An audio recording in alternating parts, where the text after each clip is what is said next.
I'm going to yield to Senator Kennedy just in a second. What you said about that transaction, I don't think is accurate. But we'll have all day Thursday to talk about it. I'll yield to you just a second, Senator Kennedy. Demand justice. Remember, I don't know who they are. They're under the Arabella umbrella. I don't know if it's George. I don't know who gives them all this money. But every time I turn on the TV, they were trashing out Michelle Childs, who I was going to support for the Supreme Court. I don't know who funds Demand Justice. I don't know if it's a billionaire, a millionaire. I don't know if it's a bunch of poor people who want to give their money. I imagine it's somebody from the left with a lot of money wanting to make sure she didn't make it on the court. And Senator Cotton's dead right. I mean, you're trying to destroy Clarence Thomas like every time we turn around. And this court is made up of people that are center right. The days of having the court to do your bidding are over. They're going to rule, I think, in ways more consistent with what the court should be doing, and on occasion I disagree with them. The bottom line here, Ms. Chairman, you've decided for some reason to push us for subpoenas on a concept we think is unconstitutional. Whether we're right or not, we think that.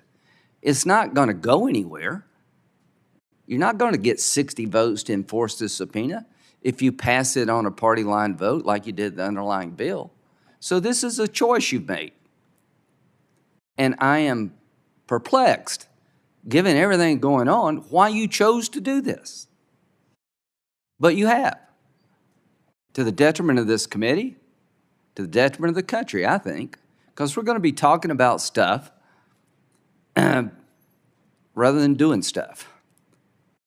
And I would like, if we could, to work on things that need to be dealt with, like out of control social media, a broken border. Senator White is right. We're going to give you a proposal. This is what, November of 2023? And we're just now getting around to having a serious discussion about securing the border? So I will yield to Senator Kennedy, but this is a very disappointing moment for me, and we'll see how it all plays out. Senator Kennedy.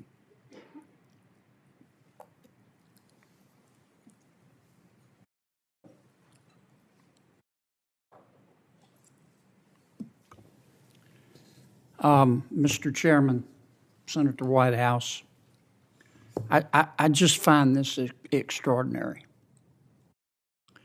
And I find the timing of this to be extraordinary. I think most of us can agree that America is this big, wide, open, free, sometimes dysfunctional, often imperfect, but always good country. And we all love it. But we're going through a rough patch. Inflation is gutting our people like a fish. People in my state have to sell blood plasma in order to go to the grocery store. The border is wide open. And that's under the jurisdiction of this committee. Now, I know some folks think that if you oppose illegal immigration, you are necessarily a racist. That's not the way the American people look at it. The American people support legal immigration, but they look at the southern border like their front door. Most Americans lock their front door at night. Not because they hate everybody on the outside, but because they love the people on the inside. And they want to know who's going into and coming out of their home. And I don't think that's unreasonable. We don't talk about it much anymore, but since the Affordable Care Act was passed, insurance premiums in America have tripled We're not doing anything about it.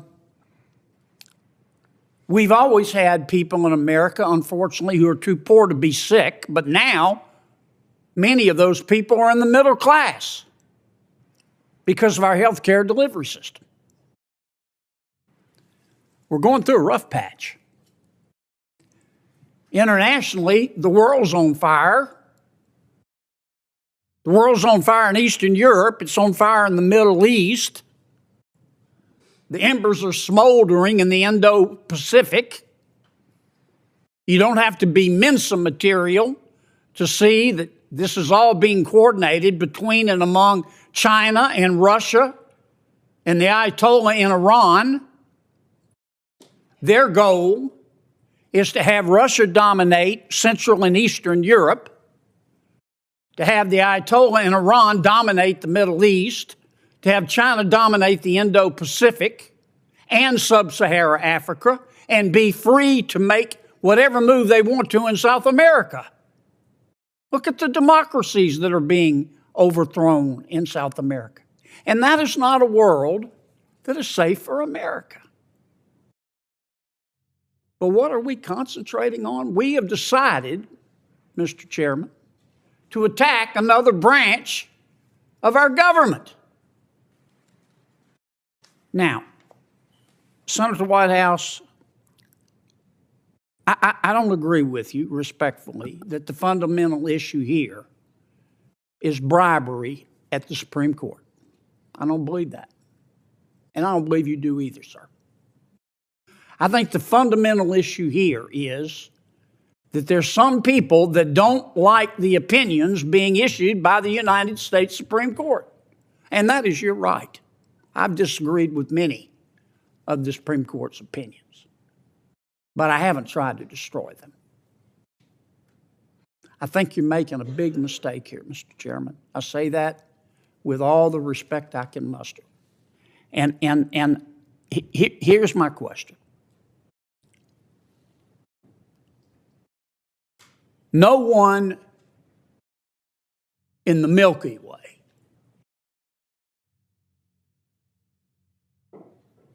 with the possible exception of one of Hunter's hookers believes that all you're interested in is a few documents.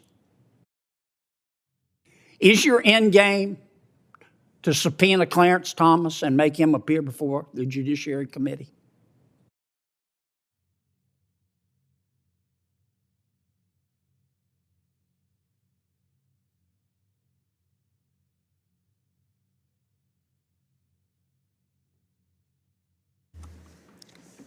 Does the senator yield the floor? I was hoping I Is that could a get rhetorical? I was I'm trying to figure out if that's a hoping I rhetorical could get our question or a real chairman one. to give me some of his I'm thoughts. sorry, I didn't realize that was directed to me, but I Yes. will respond.